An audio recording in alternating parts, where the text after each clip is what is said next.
Hi guys, welcome to Arsenal Mumbai fan discussion where we choose to discuss with all our Arsenal Mumbai members about the match preview that's coming this weekend. The second game of the season, the first home game for Arsenal at Emirates.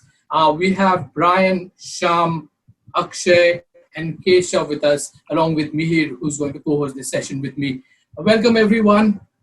It's been quite an amazing weekend where we not just got off to a winning start. We scored 3 goals. We kept a clean sheet. We played well. We played really, really well. Uh, and we just re-signed our striker. How good is that feeling? Brian, Well, let's just start by saying thank you for signing the thing, thank you. But let's just say thank you, because at last the curse is broken. The captain's curse is broken. That when we make someone a captain, they leave. They just go, and you're just like, why? What is this thing? We give you all the responsibility. You're like, nope, I want to go somewhere else. Bye. But anyway, Aubameyang, thank you. Now 3 years we have him. We will respect you, give you all the love you want. You want anything, we will give you your Ferraris. You can chrome it, do whatever you want. But we are so happy that you are here. Honestly, Aubameyang signing is one of the best things that can happen to us this transfer season, simply because it shows how the club is now committed. Being we are not going to lose our players, and even if they're in their final year, if they are class, we are going to keep them. We are not going to allow what happened. Same with Alexis Sanchez. We won't allow them to go or try to push us to make him go out for a small amount of money. That's not going to happen anymore. Over here, if there's someone we like them, we're going to keep them under a contract and be like, no, we have you. You don't need to go anywhere. So honestly, I am happy. I'm happy. I'm happy by it. Just happy. I think the deal was well agreed before the cup final itself. That's what I feel, and they were just toying us with Oba and the Arsenal media as well. So yes, it was a bit fun and hardly matters. What mattered to us was tying Oba down to 2 3 years, and that's what we have done. So going into the next 3 years, I think it would be very important for us. As Brian mentioned that finally that curse is broken. Down the years, we have seen so many times that we wanted to keep a certain player, but we always used to fail to convince the player. So coming to Oba, I think we have done really well, and it shows the sign of positivity. What Arteta is doing to this club. So yes, it's a big plus, big positive for us. our very own Fofty. Sham, what do you feel? First of all, it's Aubameyang, Aubameyang, Aubameyang, Aubameyang, Aubameyang. So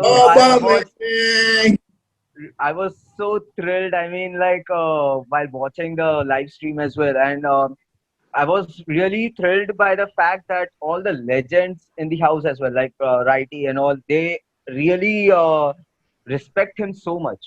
They respect this guy. I mean, they know what he's capable of, and of course, I respect Aubameyang even more now since he wants to create a legacy of his own in a club like Arsenal. I mean, it's already a big club.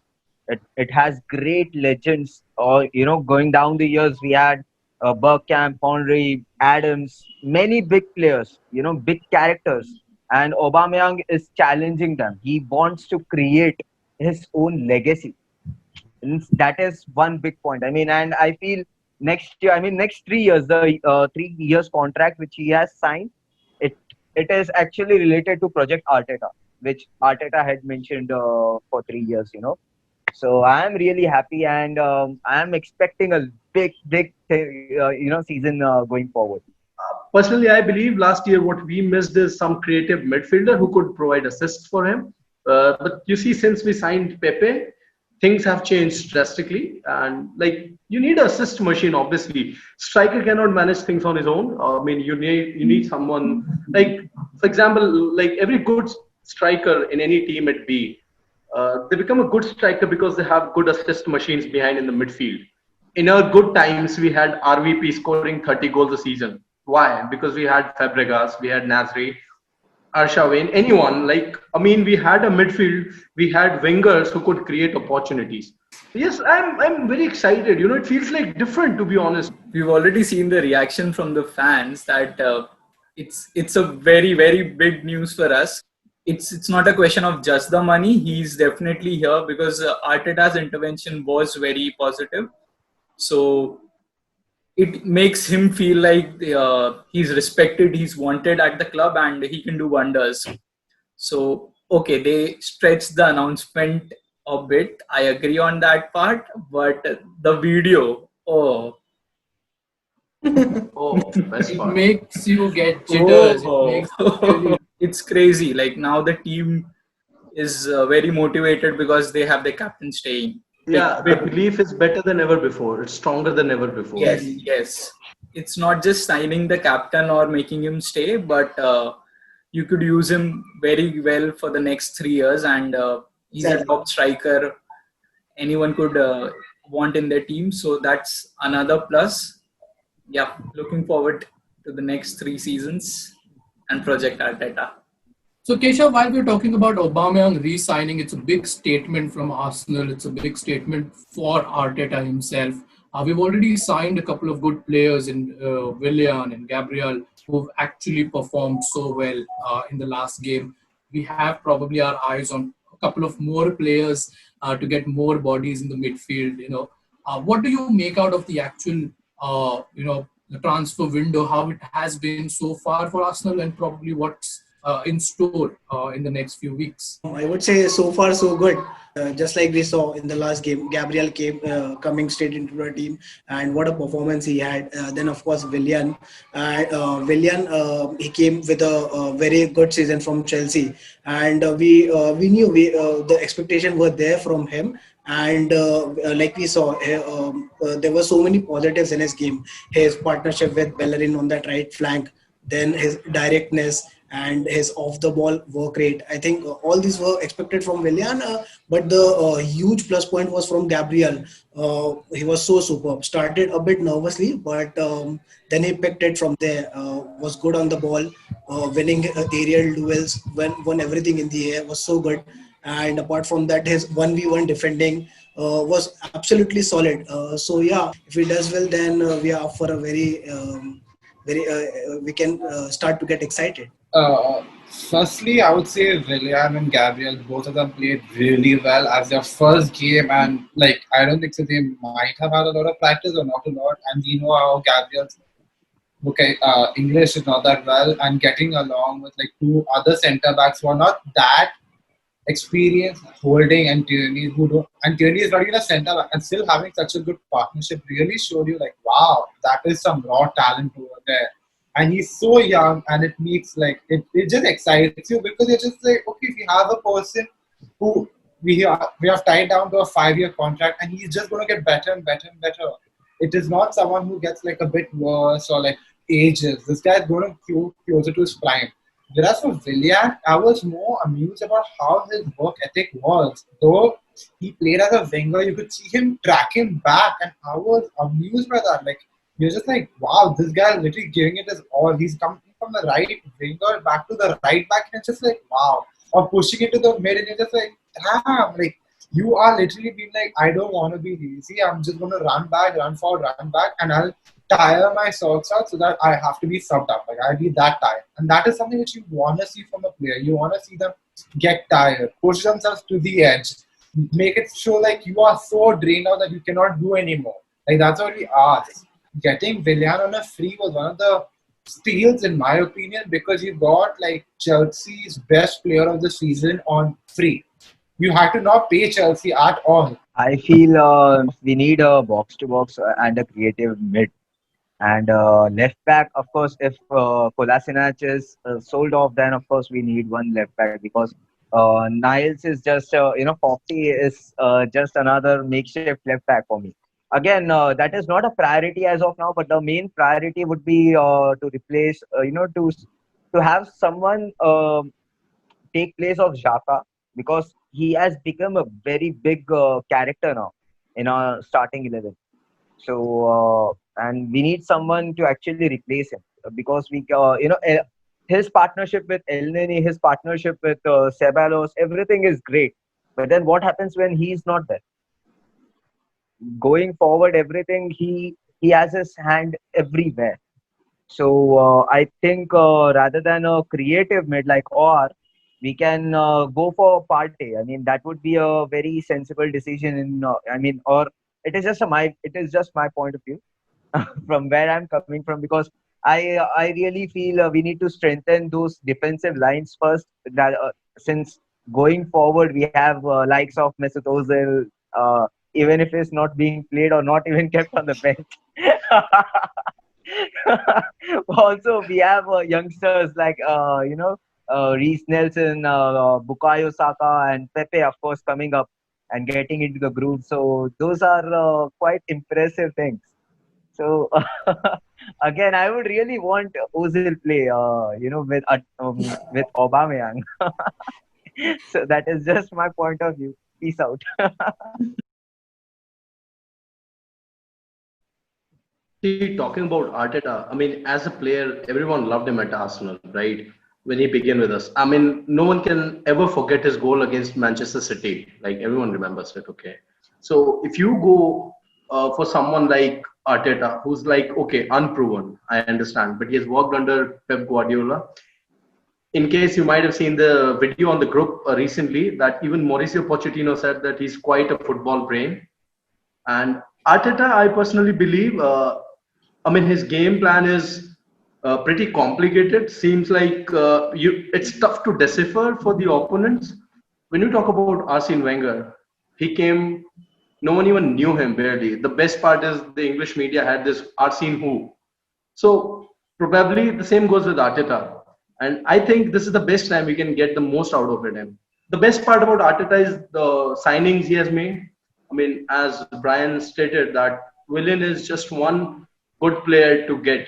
I mean, doesn't matter if he came for free or if he's 32, but doesn't matter because the best part is like Arteta basically wants few pivotal players who could bring experience to the team, so those youngsters around them can make a difference. What excites me most about this season, as Arteta being our manager, is that the team has belief, the fans have belief, and what I suppose personally is that even the board has belief this time.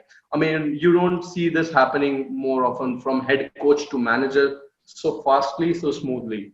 So, fingers crossed, this is our season, I believe. Of course, of course. And that is what I guess Arteta is drilling into every single player.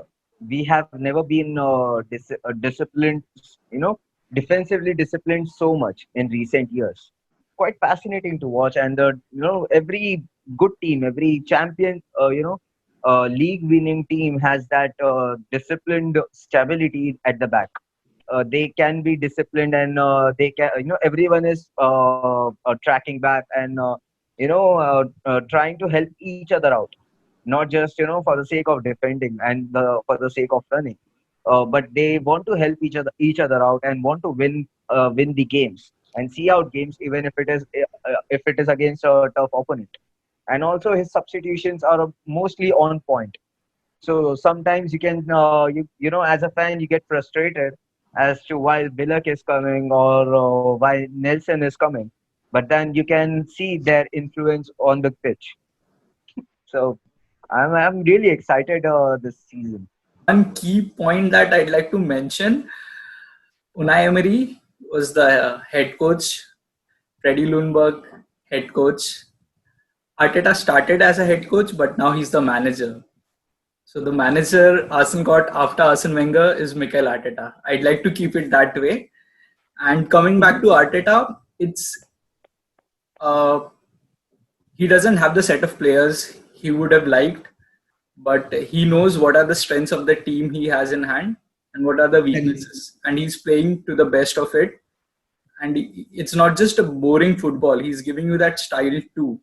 That is commendable, because it's not his regular formation or the regular style which you would expect him to play. But now we're getting players and he's getting there. Probably we are shy of two players to get back to the favored 4-3-3 formation. even if we don't get two of them, I would suggest that we at least get one so that we can let the attackers express themselves more. Um, I don't believe Pep would have done this job. I cannot see Pep doing this kind of wonders at Arsenal given the set of players we have. Exactly. So you can count him as one of the great managers, but it takes, I guess, beyond greatness to manage a squad like Arsenal and get results what we are getting right now. So finally, we're clicking the right notes. Come on, Arsenal, come on.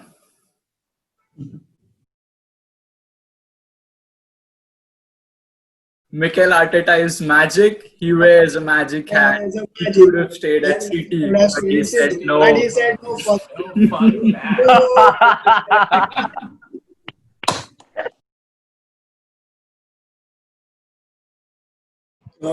I think we'll have a good performance again. We'll go with the same lineup. Probably Ceballos coming in for El Neni, but apart from that, I think it would be same. Again, Willian, Lacazette, and Oba will start, and with the wing backs will be same, and in the middle we'll have Xhaka and Ceballos, and the back three remains the same. So I'm going for a big performance. 4-0 for me. Arsenal win. Pepe will start in place of Willian because I guess Arteta will rotate the squad a bit, and now Pepe had a good game against West Ham as well. So then he has a good record against them. So why not try him and let him start the game at home. So that will give him a good boost for the new season as well. I mean, just talking about our opponents, West Ham, they are in a shambles, if I'm being honest. The ownership and the team and how it's all going on with the fans. You can notice like there's a lot of disruption over there. And I mean, this will not be me being a very nice human to say this, but I think so we need to give them a thrashing and a half to lay our dominance into everybody's mind and be like, yeah, there's one good team in London, that is us. Nobody else comes close. So stay there. Where you are, just stay there. Like we need to. I think so. This would be like a perfect opportunity for Arteta to be like, now is my time to shine, and I'm just going to lay my dominance and be like, I am the best manager in London right now, and I will show it by showing what I can do to West Ham and at home. And I think so that would be a perfect pinpoint action to them because we know, as a matter of fact, their team is in shambles. The manager, when you say getting sacked, that's like your actual harsh truth. Uh, anything less than what Arsenal women did to West Ham women, I'm sorry, I'm not taking it. 9-1 it was, right? But I wouldn't mind. 5-1 would go. Probably going. See, as far as I know, West Ham did not make any really good signings this season. Uh, I just think if we play at the same pace, at the same flow that we played against Fulham, and we just uh, don't fail to capitalize our chances, I believe I shall go for 4-0 probably. Yeah.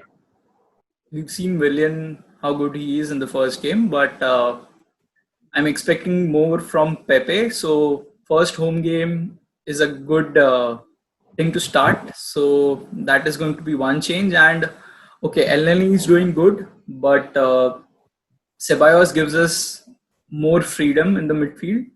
So that is one change which would be welcome. But if Elneny continues the form that he is in, that is good too. Having said that, it is not going to be an easy game because West Ham are a more physical side. They have good height in attack and midfield. That is something which is going to worry us because that is one part that we still haven't been tested. I was very hopeful for a clean sheet against Fulham, but going in West Ham, even at home, I feel that they have that one chance to nick a goal from a set piece or something. Our defense was not actually tested against Fulham, to be honest, because had Mitrovic played the 90 minutes, that would have been a real test. So Gabriel had a good game to start, but against West Ham, it's not going to be easy because you not only have Haller, you have Antonio, who's physical, who's good player. they have got Declan Rice and Suke. So that gives the midfield good advantage aerially above us. So it's going to be a good contest, and this is some match where Gabriel has to trump his authority. So let's see how it turns out. One thing probably everyone's discounting that Arteta played under David Moyes. He knows his style. He's played under that style. He knows Moyes better than anybody else during his tenure, at Everton. So that's my take on it. I'm pretty sure it will be a victory for Arsenal. It will be a comfortable one at that. Uh, I would love to keep a clean sheet and keep them at bay, but I'm not really confident as such because we've got David Lewis who's injured and Saliba who had a knock, and that's why Gabriel had to start the game. Yeah, I'm hoping for a victory, like I said, but 4-0 is something that seems to me a little too far-fetched, but that's my personal opinion. Nevertheless, like all of us, we want that 3 points to stay back at Emirates and not go anywhere. Come Come on. on, you Come guys! on, you Gunners! Let's go.